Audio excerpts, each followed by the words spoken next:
샬롬 류선생의 구속사 천국열차 유도수 목사님의 신구약 성경 파노라마를 낭독하는 시간입니다. 지금은 고린도전서 파노라마 6장입니다. 정체성을 망각한 그리스도인들. 요절은 19절.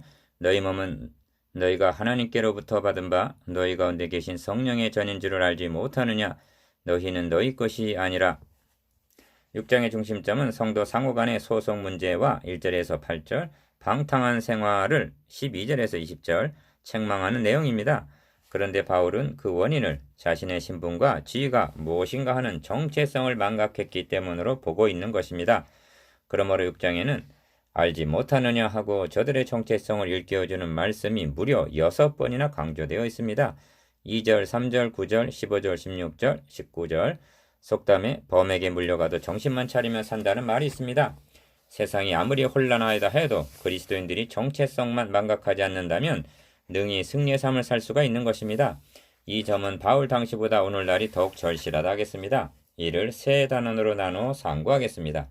첫째 단원 1절에서 8절 세상을 판단할 것을 알지 못하느냐. 둘째 단원 9절에서 11절 거룩함과 의롭다 하심을 얻었느니라. 셋째 단원 12절에서 20절 성령의 전인 줄을 알지 못하느냐. 첫째 단원 1절에서 8절 세상을 판단할 것을 알지 못하느냐.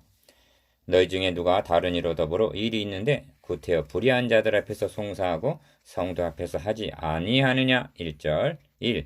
첫째 단원의 중심점은 성도 상호 간의 송사 문제입니다. 5장은 너희 중에 심지어 음행이 있다함을 들으니 하고 1절 시작이 되었는데 6장은 너희 중에 누가 다른 이로 더불어 일이 있는데 구태여 불의한 자들 앞에서 송사하느냐 하는 1절 송사로 시작이 됩니다.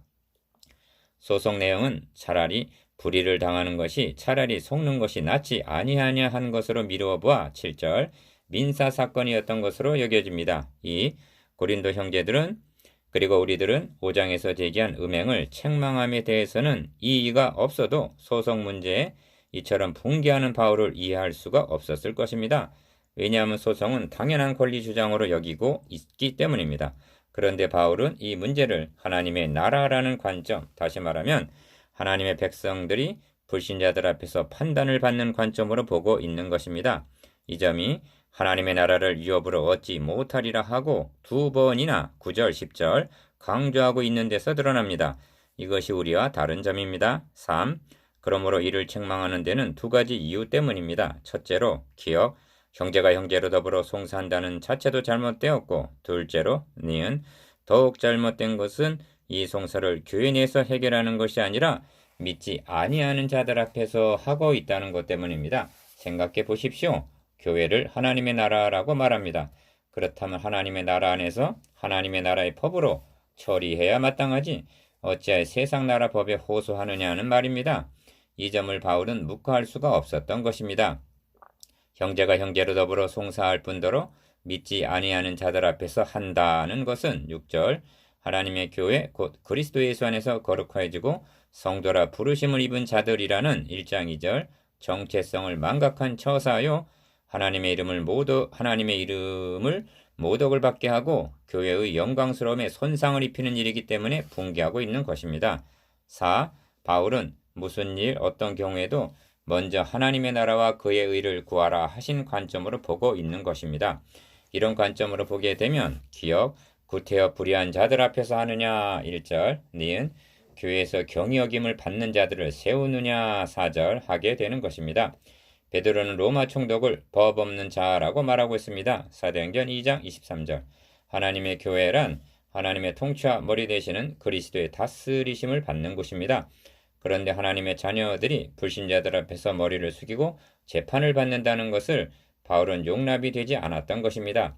하나님의 이름과 명예와 권위가 어떻게 된단 말이냐? 교회가 이처럼 정체성을 지키기 위해서는 고도의 윤리성이 요청된다 하겠습니다. 그리스도인의 정체성 1. 그리하여 책망은 질문 형식으로 주어지고 있습니다. 왜냐하면 저들이 망각하고 있는 정체성을 일깨워주기 위해서입니다. 본장에는 알지 못하느냐 하는 질문이 6번이나 나옵니다. 2절, 3절, 9절, 15절, 16절, 19절 첫 마디가 성도가 세상을 판단할 것을 너희가 알지 못하느냐. 세상도 너에게 판단을 받겠거든 지극히 작은 일 판단하기를 감당치 못하겠느냐 합니다. 2절. 이는 거꾸로 된 일이라는 것입니다. 성도가 세상을 판단한다는 말은 내가 진실로 너에게 이르노니 세상이 새롭게 되어 인자가 자기 영광의 보좌에 앉을 때 나를 좇는 너희도 12 보좌에 앉아 이스라엘 12지파를 심판하리라 하신 마태복음 19장 28절 말씀을 두고 한 말일 것입니다. 2. 우리가 천사를 판단할 것을 너희가 알지 못하느냐? 그러하거든 하물며 세상 일이랴 합니다. 3절. 우리가 천사를 판단한다는 말은 하나님이 범죄한 천사들을 용서치 아니하시고 지옥에 던져 어두운 구덩이에 두어 심판 때까지 지키게 하셨으며 한 베드로후서 2장 4절 말씀에 근거했을 것입니다. 우리에게 무슨 자격이나 공로가 있어서가 아니라 사활적으로 중요한 것은 우리들이 그리스도 안에 있기 때문에 이런 권세가 가능하여진다는 사실입니다. 1장 30절, 4장 10절, 3. 그러므로 내가 너희를 부끄럽게 하려 하여 이 말을 하노니 합니다. 5절 상반절. 이는 4장 14절에서 내가 너희를 부끄럽게 하려고 이것을 쓰는 것이 아니라 오직 내 사랑하는 자녀같이 권하려 하는 것이라 한 말씀과는 대조를 이루고 있습니다. 너희 가운데 그 형제간 일을 판단할 만한 지혜 있는 자가 이같이 하나도 없느냐 합니다. 5절 하반절. 고린도 형제들은 참으로 부끄러움을 느꼈을 것입니다. 왜냐하면 지혜 있는 자, 신령한 자로 자처한 자신들의 영적 상태가 너무나 초라함을 깨달았기 때문입니다. 4. 너희가 피차 송사함으로 너희 가운데 이미 완연한 허물이 있나니 합니다. 7절 상반절. 이 뜻은 잘잘못은 고사하고 형제가 형제로 더불어 송사할 뿐더러 믿지 아니하는 자들 앞에서 했다는 자체가 완연한 허물이라는 것입니다. 그렇게 하느냐 하느니 차라리 불의를 당하는 것이 낫지 아니하며 차라리 속는 것이 낫지 아니하냐 합니다. 7절 하반절. 무엇을 위해서 불의를 당하고 속는 편을 택하라는 말인가? 하나님의 이름과 영예를 위해서. 그러므로 송사의 결과는 더 큰 손해를 입게 된다는 것입니다. 결국 승자는 없이 모두가 패자가 된다는 말씀입니다. 이것이 너희는 불의를 행하고 속이는구나 저는 너희 형제로다 하는 8절 말씀 속에 함의된 뜻입니다. 둘째 단은 9절에서 11절 거룩함과 의롭다 하심을 얻었느니라. 불의한 자가 하나님의 나라를 유업으로 받지 못할 줄을 알지 못하느냐. 9절 상반절. 1. 둘째 단원 9절에서 11절까지는 첫째 단원과 셋째 단원 사이에 놓여 있으면서 원리를 제공해주고 있는 중요한 내용입니다. 중심점은 너희 중에 이와 같은 자들이 있더니 주 예수 그리스도의 이름과 우리 하나님의 성령 안에서 씻음과 거룩함과 의롭다 하심을 얻었느니라에 있습니다. 11절. 바울은 저들이 망각하고 있는 복음을 상기시킴으로 정체성을 일깨워 주려는 것입니다. 2. 불의한 자가 하나님의 나라를 유업으로 받지 못할 줄을 알지 못하느냐 하면서 9절 상반절 음란하는 자, 우상 숭배하는 자, 간음하는 자, 탐색하는 자, 남색하는 자, 도적이나 탐남이나 술 취하는 자나 후욕하는 자나 토색하는 자들하고 10가지 불의의 목록들을 열거합니다. 그런 후에 이러한 자들은 하나님의 나라를 유업으로 받지 못하리라 하고 재차 강조합니다. 10절 하반절. 이는 행위 구원론을 말씀함이 아닙니다. 그 점이 이어지는 말씀에 분명하게 나타납니다. 3. 너희 중에 이와 같은 자들이 있더니 합니다. 11절 상반절. 이는 고린도 형제들도 성도라 부르심을 잊기 전에는 고린도의 다른 사람들과 다를 바가 없던 자들이라는 뜻입니다. 그런데 이제는 씻음과 거룩함과 의롭다 하심을 얻었다는 것입니다. 이는 성별이 되었음을 의미합니다. 이런 성별이 어떻게 해서 가능해졌다고 말씀하는가? 기억 주 예수 그리스도의 이름과 니은 우리 하나님의 성령 안에서 11절 중반절 즉 복음으로 말미암아 가능해졌다고 말씀합니다. 이를 좀 더 구체적으로 살펴볼 필요가 있습니다. 4. 씻음과 거룩함과 의롭다 하심을 얻었다는 것은 복음의 요약입니다. 기억 씻음이란 그리스도의 피로 씻음 받은 죄의 사함을 가리킵니다. 이로 말미암아 거룩함과 의롭다 하심을 얻었다고 말씀하는데 니은 의롭다 함은 칭의입니다. 그리고 니은 거룩함은 변화된 삶, 곧 성화를 가리킵니다. 바울은 이 둘을 한 짝으로 함께 말씀합니다. 1장 30절에서도 그렇게 하고 있습니다. 칭의와 성화는 둘이 아니요 하나입니다. 자신이 어떻게 해서 의롭다함을 얻었는가를 아는 자만이 성화의 삶을 살기를 열망하게 되기 때문입니다. 5. 이를 가능하게 하기 위해서 11절 한 절 안에는 하나님 주 예수 그리스도 성령 삼위일체 하나님이 다 관여하고 있음을 주목해야만 합니다. 교리가 아닌 윤리의 책으로 알려진 본서 1장에서 3장까지 안에는 하나님 그리스도 예수 성령이 몇 번이나 강조되어 있는지를 한번 확인해 보시기를 바랍니다. 하나님께서 우리를 택하시고 주님께서 구속하시고 성령께서 부르시고 인치심으로 성령 안에서 씻음과 거룩함과 의롭다 하심을 얻은 것입니다. 6. 그렇다면 성령 안에서 씻음과 거룩함과 의롭다 하심을 얻었느니라 하고 둘째 단원을 말씀하는 의도가 무엇인가? 앞 단원의 형제가 형제로 더불어 송사하되 믿지 아니하는 자들 앞에서 행하는 부당성과 뒷단원이 창기와 합하는 방탕한 문제의 잘못을 깨닫게 하는 원리를 제공해 주기 위해서입니다. 셋째 단원 12절에서 20절 성령의 전인 줄을 알지 못하느냐? 너희 몸은 너희가 하나님께로부터 받은 바 너희 가운데 계신 성령의 전인 줄을 알지 못하느냐? 너희는 너희의 것이 아니라. 19절 1. 둘째 단원의 중심점은 창기와 합하는 자, 즉 방탕을 책망함에 있습니다. 고린도는 음란으로 악명이 높은 도시입니다. 그 영향이 교회까지 침투했던 것입니다. 본 단원을 관찰해보면 몸이라는 말이 무려 8번이나 등장합니다. 13절, 15절, 16절, 18절, 18절, 19절, 20절. 이는 무엇을 말씀해 주고 있느냐 하면 신령한 자로 자처하는 자들이 몸은 벗을 것이기 때문에 아무렇게나 해도 상관이 없다 하고 방탕했음을 말해주는 것입니다. 이는 헬라 사상의 이원론의 영향이기도 합니다. 그러므로 모든 것이 내게 가다한 것은 12절 상반절 저들이 주장한 일종의 구호처럼 여겨집니다. 이는 바울이 강조한 바 그리스도께서 우리로 자유케 하려고 자유를 주셨으니 그러므로 굳세게 서서 다시는 종의 멍에를 매지 말라 한 갈라디아서 5장 1절 신앙 자유주의를 곡해했기 때문입니다. 사탄은 우리를 결박하려 하나 그리스도께서는 자유함을 주셨습니다. 이 점을 갈라디아서에서 얼마나 강조하고 있는지요? 바울은 이 자유함을 고린도 형제들에게도 전해 주었을 것입니다. 그런데 이를 곡해하여 나는 무엇을 하든지 자유하다는 식으로 악용을 했던 것입니다. 이것이 무율법주의자들의 방종입니다. 3. 그래서 기억 모든 것이 가나 다 유익한 것은 아니다 하고 12절 상반절 시정을 해주는 것입니다. 나아가 니은 모든 것이 내게 가나 내가 아무에게든지 제재를 받지 아니하리라 합니다. 12절 하반절 제재를 받지 아니한다는 말은 내 마음대로 할 수 있다는 뜻이 아닙니다. 내가 너에게 말한 자유는 그런 자유가 아니다. 진정한 자유인이라면 율법의 지배만 받지 않는 자가 아니라 죄의 지배도 받지 않는 자라는 뜻입니다. 몸을 방탕에 방임하는 것은 자유가 아니라 죄의 노예라는 것입니다. 4. 식물은 배를 위하고 배는 식물을 위하나 합니다. 13절 여기서 기억, 배와 식물이 짝이 되어 있습니다. 이는 어느 정도 맞는 말이라 할 수가 있습니다. 이 유추를 통해서 니은 몸은 음란을 위하지 않고 즉 몸과 음란이 짝이 아니라 오직 주를 위하며 주는 몸을 위하시느니라 하고 13절 하반절 몸과 주가 짝이라는 것입니다. 이 점은 대단히 중요한 깨달음이라 할 것입니다. 5. 주는 몸을 위하시느니라는 뜻은 주님은 구원 얻은 성도들의 몸을 필요로 하신다는 뜻입니다. 즉 나는 주님 안에서 구원을 얻었으며 이제 주님은 내 안에 거하셔서 나를 통하여 역사하신다는 것입니다. 로마서 6장 13절이 이에 대해 잘 설명을 해주고 있습니다. 한 절 속에는 불의의 병기와 의의 병기라는 말이 함께 나타납니다.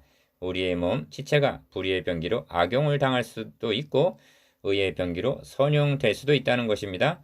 병기라 말씀함을 주목해야만 합니다. 병기는 적을 공격하는 무기입니다. 만일 몸을 음란의 도구로 사용한다면 이는 거룩한 공개인 교회를 파괴하려는 사탄의 병기 노릇을 하게 된다는 것입니다. 소극적으로 불의의 병기로 죄에게 드려서는 안 될 뿐만이 아니라 적극적으로 의의 병기로 하나님께 드리라 하는 것입니다. 이것이 6장 결론에서 그런즉 너희 몸으로 하나님께 영광을 돌리라 하는 뜻입니다. 주는 몸을 위하시느니라. 1.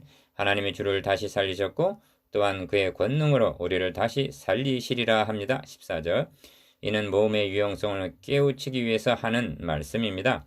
그럴듯하면서도 잘못된 가르침은 몸과 영을 싸움을 붙이는 일입니다. 영은 귀한 것이요 몸은 천한 것, 영은 영원한 것이고 몸은 버려야 할 것. 그러므로 몸은 아무렇게나 해도 괜찮다고 말합니다. 그런데 주님의 죽으셨던 몸이 다시 살아나셨습니다. 그의 권능으로 우리의 죽을 몸도 다시 살리시리라. 즉 영화롭게 하실 것이라는 말씀입니다. 이를 믿는 자라면 우리의 몸을 소중하게 관리해야 할 뿐만이 아니라 너희 몸으로 하나님께 영광을 돌리라 하는 20절 결론에 이르게 되는 것입니다. 이런 맥락에서 음행을 피해라. 사람이 범하는 죄마다 몸받겠거니와 음행하는 자는 자기 몸에게 죄를 범하느니라 한 18절은 이해되어야 할 것입니다. 사람이 범하는 죄마다 몸받게 있다는 말은 무율법주의자들의 주장으로 여겨집니다. 이렇게 재구성한다면 이해에 도움이 될 것입니다. 바울, 음행을 피하라. 무율법주의자들, 사람이 범하는 죄마다 몸받기 있지 아니한가? 바울, 음행하는 자는 자기 몸에게 죄를 범하느니라. 18절, 분명한 것은 음행이란 몸과 불가분의 관계에 있다는 점입니다. 3. 그런데 바울은 너희 몸은 너희가 하나님께로부터 받은 바 너희 가운데 계신 성령의 전인 줄 알지 못하느냐 하고 말씀합니다. 19절 상반절 3장 16절에서 너희가 하나님의 성전이라 했을 때는 교회 공동체 전체를 가리키는 것이었습니다. 왜냐하면 분열과 결부시켜 한 말씀이기 때문입니다. 그런데 본문에서는 성도 개개인의 몸을 가리킵니다. 왜냐하면 음란과 결부된 문맥이기 때문입니다. 우리 몸이 성령의 전이라는 깨달음은 당시도 그랬을 것입니다. 이제도 더욱 혁명적인 말씀입니다. 말씀이 육신이 되신같이 성령은 인간의 몸을 입으시고 역사하십니다. 형제는 형제의 몸이 성령의 전임을 확신하는 데 호하고 있습니까? 그 여부는 몸을 어떻게 관리하고 있는가? 그리고 몸을 무엇으로 사용하고 있는가를 보면 알 수가 있습니다. 음란을 위한 몸이 아닙니다. 그렇다고 음식을 위한 몸도 아닙니다. 하나님의 영광을 위해서 필요한 몸이란 말씀입니다. 4. 그러므로 기억 주와 합하는 자는 한 영이니라 합니다. 17절 이는 바울이 말씀한 바 이 비밀이 크도다 한 에베소서 5장 32절 연합교리입니다. 같은 원리로 니은 창기와 합하는 자는 저와 한 몸인 줄을 알지 못하느냐 합니다. 16절 상반절 바울은 연합교리의 신비를 어디서 깨달을 수가 있었을까? 일러스되 둘이 한 육체가 된다 하셨나니 한 16절 하반절 창세기 2장 24절에 근거해서입니다. 하나님은 주와 합하는 자는 한 영이라는 신비를 계시하시기 위해서 아담의 배필을 특이한 방법으로 지어주셨던 것입니다. 그러므로 연합교리는 큰 비밀에 속하는 것만이 아니라 큰 능력에 속하는 것이기도 합니다. 누군가 나에게 기독교가 무엇이오 하고 묻는다면 나는 대답하리라. 나는 주 안에 거하고 주는 내 안에 거하시는 것이오. 그렇습니다. 하나님께서 우리 옛사람을 주 안에서 처리하여 주셨고 이제는 주님이 내 안에 거하셔서 이 몸을 의의 병기로 사용하신다는 말씀입니다. 5. 이를 알았기에 너희는 너희 것이 아니라 값으로 산 것이 되었으니 그런즉 너희 몸으로 하나님께 영광을 돌리라 합니다. 20절 복음의 승리가 여기에 있습니다. 어찌하여 그리스도인들은 몸으로 하나님께 영광을 돌리는 삶을 살아야만 하는가? 바울은 대답하기를 그리스도의 사랑이 우리를 강권하시는도다 합니다. 고린도후서 5절 14절 상반절 생각해보라는 것입니다. 한 사람이 모든 사람을 대신하여 죽었은즉 모든 사람이 죽은 것이라. 저가 모든 사람을 대신하여 죽으심은 산 자들로 하여금 다시는 저희 자신을 위하여 살지 않고 오직 저희를 대신하여 죽었다가 다시 사신 자를 위하여 살게 하려 함이니라 합니다. 고린도후서 5장 14절에서 15절 이것이 너희는 너희의 것이 아니라 값으로 산 것이 되었으니의 뜻입니다. 다시 한번 6장에서 6번이나 강조하고 있는 알지 못하느냐 하는 각성구를 생각하시기 바랍니다. 이를 아는 자라면 그리하여 믿는 자라면 모든 결론은 하나님께 영광을 돌리라로 모아지는 것입니다. 이것이 정체성을 망각한 모든 시대의 그리스도인들을 각성시키는 성경적인 방법입니다. 6. 이제 묵상해 보십시다. 기억 성도가 세상과 천사까지도 판단할 것을 믿고 있는지 니은 죄의 권세로부터 자유인이라 말할 수가 있는지 디귿 주와 합하여 한 몸을 이룬 자임을 망각하지 않고 있는지 리을 자신의 유익과 하나님의 나라 유익이 상치될 때 어느 편을 우선시하고 있는지